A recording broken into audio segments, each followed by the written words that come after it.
All right. Hello, friends, and welcome to another episode of Chai Talk with Wajahat Ali for the Left Hook Substack, where I invite a subject matter expert who's far smarter than me to break down one or more than one big question in 30 minutes or less. And today I have my friend Tara Setmayer. She is the co-founder and CEO of Seneca Project. She is the author of the excellent Uncompromised Substack. I just found out she's been a resident scholar for the past 5 years at the UVA Center for Politics. And yes, folks, she is a former Republican. She knows MAGA inside and out. And friends, today I have brought Tara on because she had this fantastic post about MAGA's Handmaid's Tale, which is going into effect. Now, we all say, oh, it's too much. Handmaid's Tale, you're being hyperbolic. However, I have been, if you will, following I call it the eugenics plan, Tara, of MAGA to have more white babies, right? And I'm very specific here, having more white babies.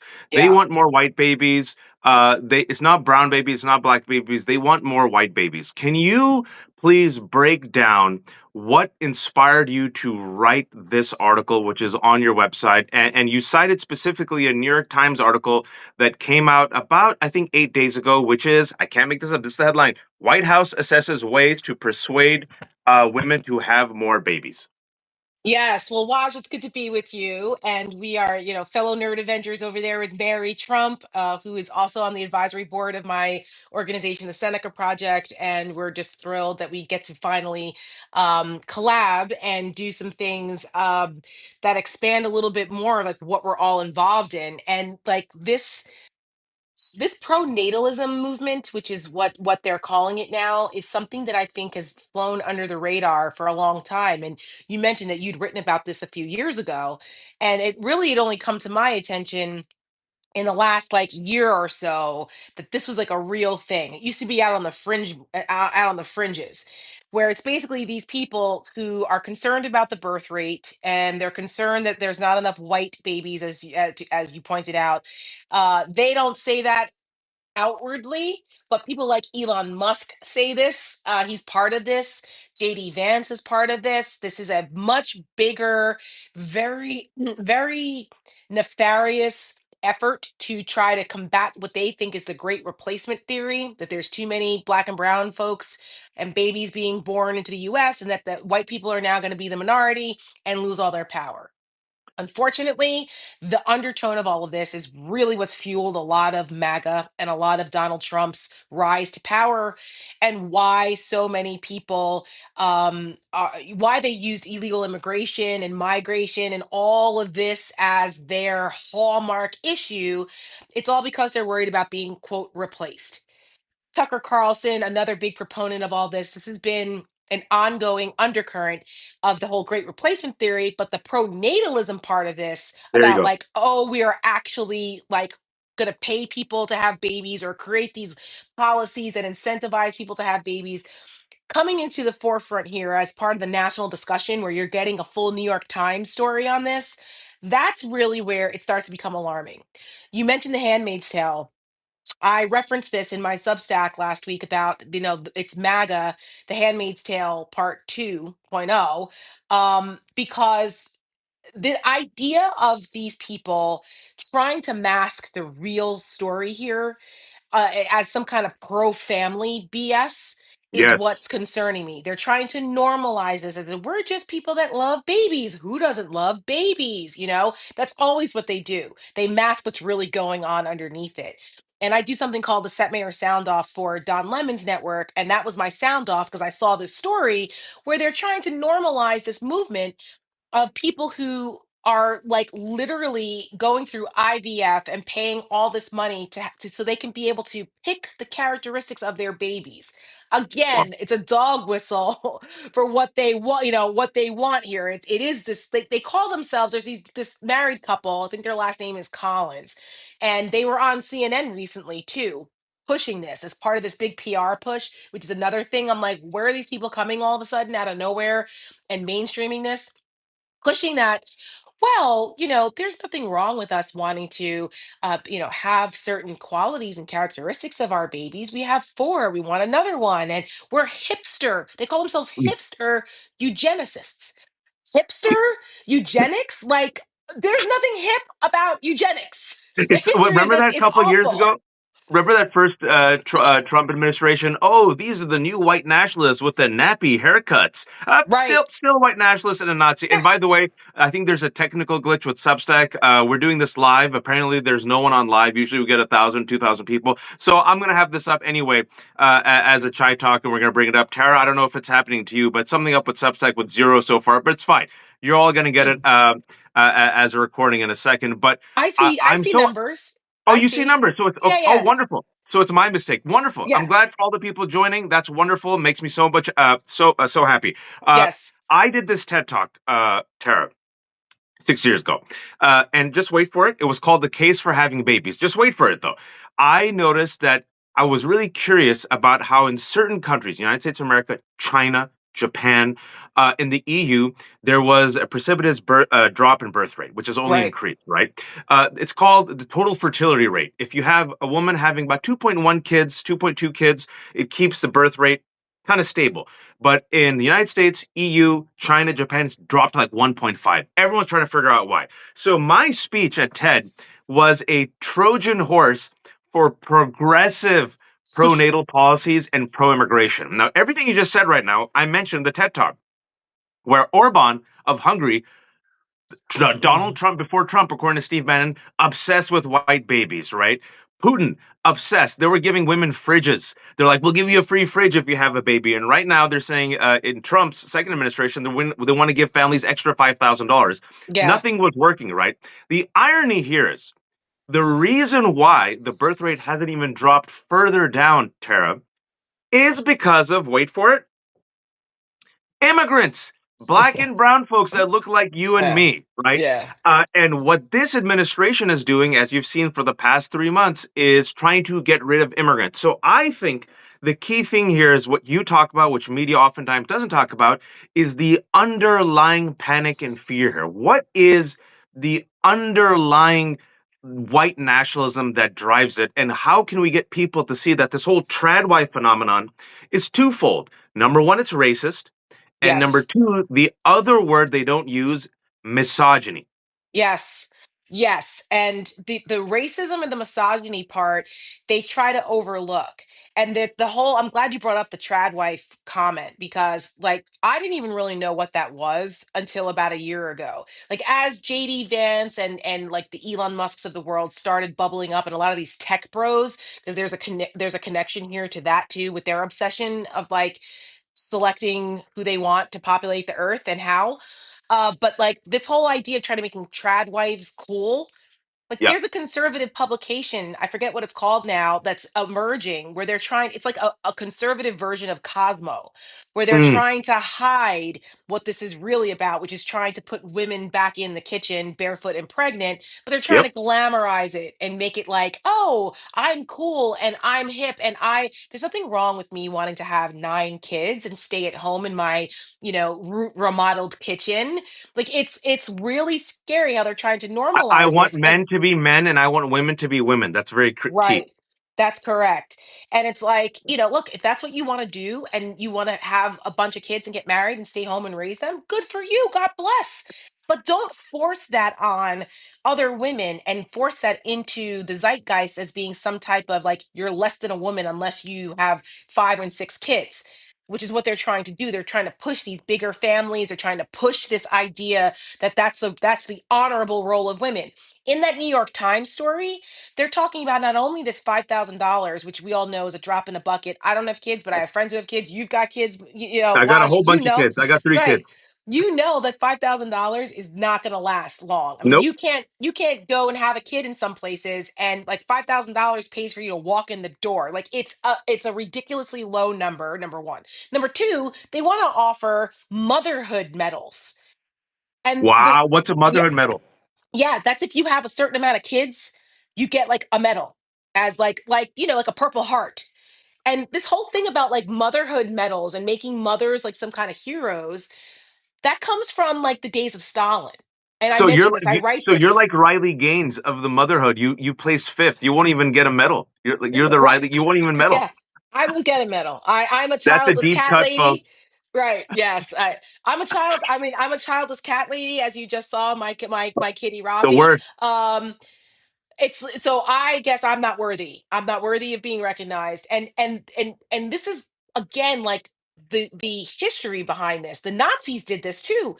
They had That's right. rankings. The That's Nazis right. did it. Stalin did it. Like there's names for it. I can't pronounce in German. But I wrote it in my Substack, so it's all there. But like people need to be aware of this. They need to be aware of them trying to slip this in because it That's right. is racist. It is misogynistic because they're trying to take agency away from women and define our value based on how many kids we push out and how you do it. They even criticize if you have a C-section versus whether you have your baby vaginally. Like there's Mm, Elon Musk running around misinformation out there that he wants his women because he pays women to have his kids. He wants these women to have them through C-section because he's yeah. part of some conspiracy theory that says if they have them vaginally that's not a good thing because they need their bigger brains that these kids are having, the smart kids that he's reproducing. Their bigger brains can't fit, so therefore you must have a C-section. Like this is crazy shit, but this is what's out there, and it's becoming a thing. They actually have a conference called NatalCon, with Yeah. just like Comic Con if you're into comics and stuff, or BravoCon if you're into Real Housewives. They have a conference every year called NatalCon, where they push this pro-natalist movement theory about like you need to have more kids. And you know what?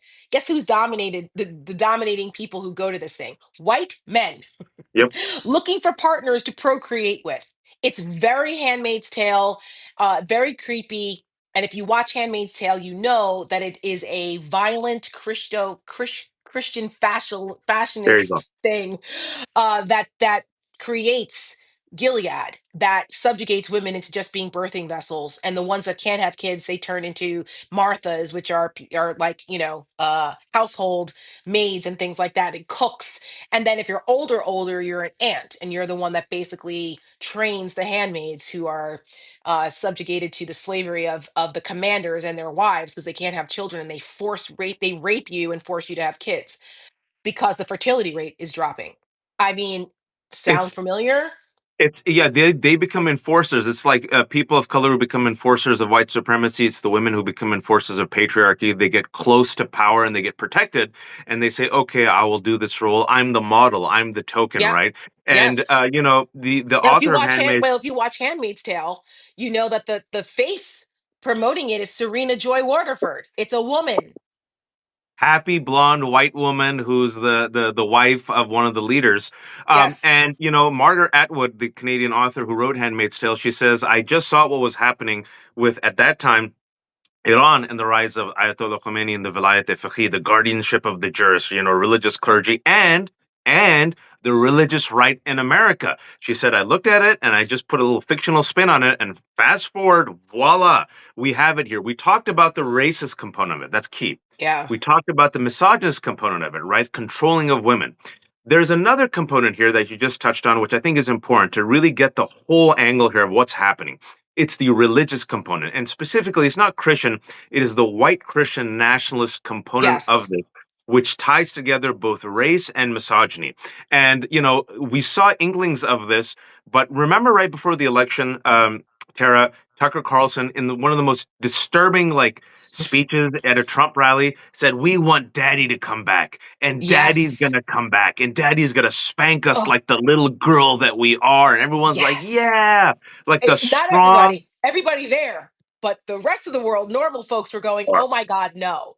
Yeah, but like the strong paternalism, and then also PRRI, which is fantastic research, right? The intersection of religion and politics showed that those people who yearn for a strong paternalism and the type of heavy hand of a dad figure, are it's also correlated with two things: support for MAGA, and wait Yes. for it, support for authoritarianism. And right Yep. when that report came out, Tucker Carlson's going on. He wasn't the only one, right? Daddy's back. We want a strong daddy. Mel Gibson said it. Byron Donald said it. Ugh, And then Tucker Carlson openly, go look at that clip. It's wild. And all the it women were is. like, "Yeah, we want a daddy that beats us up at schoolgirls." I'm like, I got kids. That sounds like a friggin' sadist. Who wants a daddy like that? Talk to us about the Christian. I want to be very careful because I know a lot of Christians. It ain't all Christians. Talk about the abuse of Christianity and this type of white Christian nationalism that the miss hey, I'm back. That is the missing ingredient in this cocktail with racism and misogyny. Yeah, this is the Christian, the Christian nationalist stuff, right? This is not, and we've been talking about this also not only with the role of women and racism, but the violence, right? They have there's a violent aspect of this where they think that this is they pervert Christianity and take things out of context from the Bible, particularly the Old Testament, and then they try to justify this by using biblical scripture. And we've seen this with the gun culture. We're Yeah. seeing this now with Donald Trump and him, them holding him up as some kind of idol. Last time I checked, that was like, we're not supposed to do that. As Yeah, yeah. Christians, I don't think beware of from false all idols. monotheistic regions, no idolism, no no Right, pagans, no right. pagan golden calf worship. But that Correct. could be me. But they are wheeling golden calf type replicas of Donald Trump through CPAC conferences and some of these other conferences. So like my good friend Denver Riggleman, he's also another person you should have on to talk about this because he studies a lot of this extremism. He's a former congressman. He was on the January 6th committee. Mm, He the area that he represented in Virginia has a lot of this element there, which is partially why he lost his reelection. He was primaried by this crazy Bob Good, who is one of these, yeah, wackos down there, extremists, and because he officiated a gay biracial wedding, and they came for him. So all of these people, this extremist version, this very political version of Christianity is dominating the evangelical movement that has put Donald Trump on this very weird perversion of Christianity pedestal. you And know, they're rationalizing this all in the name of God, which makes this very scary because when you're dealing with religious fanatics, as we know with some, terrorism, this is like almost a form of that in the way because they think it's a calling from God. So it's difficult to rationalize with people about this. So, which is also what makes this that much scarier because it, again, there's a certain normalization of this now in the political sphere with Donald Trump and MAGA rising to power and people like JD Vance and Peter Thiel and Elon Musk with all of their money pushing these narratives about the roles of women. We should be very, very suspicious of this. And it's all tied into taking away the constitutional right to abortion and having agency over our reproductive freedoms in this country and the proliferation of that at the state level.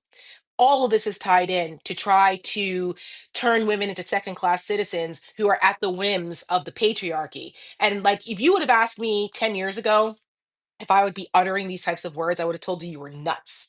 yep. Okay. I would have been like, no, this is all some progressive nonsense, hyperbolic hysteria.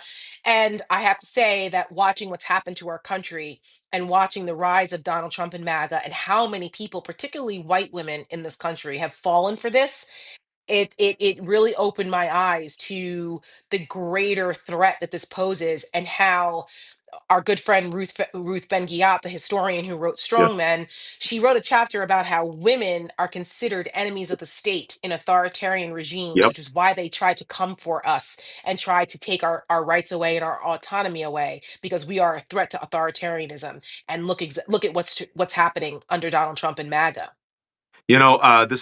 This month has been the world's worst I told you so for me, and I get no joy because when I did the TED Talk, I got a lot of hate for it because first and foremost, without people going and listening to the TED Talk, they see a man saying the case for having kids, and you can just imagine all the women are like, "F you, who are you?" And I'm like, just listen, just Yeah, stay till the end, right? But yeah. this has been the plan, folks, and this is the plan throughout.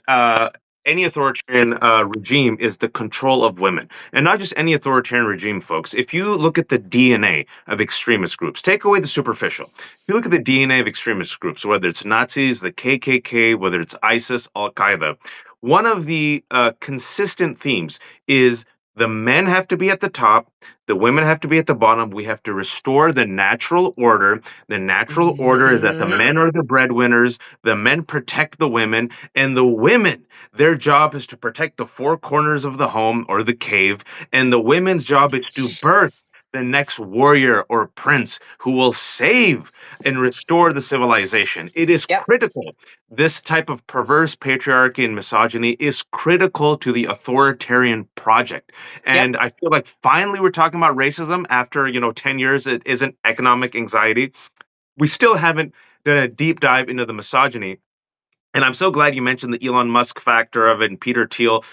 Gil Duran, who hosts the Nerd Reich, go see my conversation with him, but go read Gil. He talks to all, he goes and does all the masochistic work of following the philosophies of like Curtis Yarvin, all the people that Peter Thiel and Elon Musk follow. And folks, they openly say this. Elon Musk openly says, right, that he wants to produce, save humanity, but saving humanity doesn't mean saving all of us, Tara, the best of the best. Right. He doesn't want, wait for it, his words, non-productive people. Who else used that word? Nazis, right? Not everyone's going to go to Mars, folks. Me and Tara ain't going to Mars. It's going to be the best of the best. And they have this vision and dream where they get to rule the next evolution and phase of humanity, where it will be the best of the best, where there will be white babies, where it'll be their white babies, who, of course, are the most brilliant. And then if you don't believe us further, I want you all to go back and look at RFK's confirmation hearing. And I don't know if you saw Hmm. this, Tara, but we had the black female senator from Maryland, Angela Alsobrooks, who talked to RFK and did a pushback against him, talking about what he said was black people's natural immunity. Remember the eugenics Yes. aspect of it. So these are the people, Tara, and I just want people to just sit with this. These ain't the cranks anymore who are on the fringes of the internet. RFK is the director of our health and human services. Elon Musk has bought the presidency for $300 million. So, Tara, this is not just you and me saying, oh, Handmaid's Tale. Talk to people about how this is happening right now. These people are in Yes. power. Yes, they are in power and they have a lot of money and they are controlling the purse strings. I'm glad you brought up Curtis Yarden. On our Seneca Project show, The Stakes, we did a deep dive into Curtis Yarvin and this whole idea, this techno feudalism thing Yes. that is basically that unless you are a productive person in society defined by them, that you're expendable and you'll either be labor for them, or Curtis Yarvin actually fantasized about turning people into biodiesel and using them because if you're not productive in their brain, in their minds, for whether you're like some tech genius or something, that or you're not worthy for physical labor, what's the Soylent point? Green is Tara and Waj. Yes, yes, except that you're fuel instead of food. And so this is crazy talk, but these people believe this. And Curtis Yarvin is the political guru of There you go. Peter Thiel and David Sachs and these other guys, these billionaires. I think Andreessen's another one Yeah, that follows this. And Elon Musk and JD Vance is their acolyte. there JD you go. Vance is Peter Thiel's mentee, and his entire political identity and career is thanks to Peter Thiel bankrolling it. So And Peter this is the Thiel, Tara, if I may, yeah, Peter Thiel is the one who hand delivered JD Vance to Donald Trump. yep, Folks, JD Vance was never popular with MAGA. They see him as a fraud. They see him as this which he rich is. doughboy, right? This Ivy League elitist who came in and trying to cosplay. Why did JD Vance become the number one pick for Trump? Because the oligarchy said, "This is our guy. If you want our Yep. support, take JD Vance." That's correct. And JD Vance got a $15 million infusion into his fledgling Senate campaign. He was like second or third in the primary in Ohio until Peter Thiel came in and decided this is going to be our guy. Because he knew that getting JD Vance into the precipice of power and into the most powerful role in the world next to the presidency, and I'm sure they're eyeing the presidency, was to Mm. get so that they could have their this ideology right there with the levers of power of the most powerful country in the world. So the whole thing with JD Vance is a plant for this whole techno-fascism thing that's going on here. There's also a connection with all of this to why they want Greenland. I did not realize this, but there is a tech bro, weirdo, like religious thing with their network states and establishing these little, like they call them network states Yeah. in places where they can repopulate with their good babies. Greenland has been identified as one of those places. Because I was like, what the hell is the obsession with Greenland? Yes, there is a strategic thing there with it that's on the surface. But all of a sudden, why is Greenland, something that's of importance to Donald Trump? Because, he's a patsy. So what is this about? So they're telling him one thing, but the tech bros, they're all into Greenland because that's where they want to start with this repopulating their Mm, own little network state thing. Politico actually did a story about this a couple months ago in one of their like Politico nightly newsletters that happened to catch my eye on like a Saturday night. It was kind of a throwaway story. And that's what piqued my interest into this because I was like, what is with the religious tech bro thing with yeah. Greenland? Look it up, folks. It is very nefarious. Same thing with this obsession with El Salvador and Honduras and the crypto bros and Bukele and Donald Trump Jr. They're all tied into this crypto shit where they want to create these, again, these network states that where we don't have money, we have to rely on the tech bros. They get to pick and choose the winners. They control everything. They control our data. They control our phones. They control information and control our bodies as women. This is the bigger nefarious plan. And this is not us wearing a tinfoil hat. It's out They there. openly We tell just you. have to know where to look. And if you don't believe us, they wanted a registry for autistic people just as of last week. What are they Yep. going to do with registries with autistic people? They wanted registries of Jews, Jewish professors. They're texting Jewish professors and asking them, "Are you Jewish?" Folks, just listen to them. It's eugenics mixed in with techno-fascism, Yep. power, money, greed, white supremacy. It's all about Yep. power. It's Handmaid's Tale on steroids, Yep. rewritten by a tech bro. That's behind this pro-natalism movement that is against democracy, against our freedoms. And folks with techno-fascism, they have openly said, Peter Thiel, Curtis Jarvin, all of them, that capitalism is incompatible with democracy. And they want Yes. feudal states, these techno-nation states that Tara talked about, in which they will be the leaders and they will help engineer the next race of humanity, which will be people who don't look like me and Tara. They'll be Nope. super white babies. Tara, that was Yeah. fantastic. Tara, that was fantastic. I'm going to honor my word. Get you out of here before 2, folks. If I Thank seemed a you. bit twitchy today, it's because I had I was like flying blind, but I faked it until I made it because all the tech stuff on my end was failing. But Tara said it's going well, so it makes me happy. Tara, shamelessly promote yourself. How can people find you? How can people read you? Oh my goodness. Well, first I want to thank everyone that the crossover audience who has supported our work at the Seneca Project. We are a women-led organization fighting on behalf of women and democracy. And we were recently awarded a Webby Award. We just won a Webby for That's the big. best That's a use big of. deal. Big deal. It's like the Oscars of the digital space. So, and as a new, very small organization, it was really an honor. It was the People's Voice Award. So you guys voted for us. Everyone who voted for our anthem, American Girl, at the end of the campaign Great. last year. Thank you for your votes and thank you for supporting us. And we're continuing to do our work and to produce content that's hard hitting and impacting elections and impacting the narrative because there is no such thing as an off year. So thank you for all of you guys who are supporting us. Seneca Project, you can find us all over socials at Seneca Project US. Our website is senecaproject.us. And of course, if you're not subscribed to my Substack, it's Uncompromised with Tara Setmayer. So thank you guys. Thank you all for joining. This has been The Left Hook with Jat Lee. No paywalls. I'm like Blanche Dubois. I depend on the kindness of strangers. Pay what you can. I know the economy's tough. And I've been doing these Substack lives with fantastic guests like Tara and others. I got one more coming up today at 3 p.m. with my fabulous co-host Danielle Moody. Everyone, until then, be kind Danielle's to awesome. yourselves, be decent, be good to each other, and please, oh please, don't be a fascist. Take care. Thanks so much, Tara. Thanks, guys. Bye.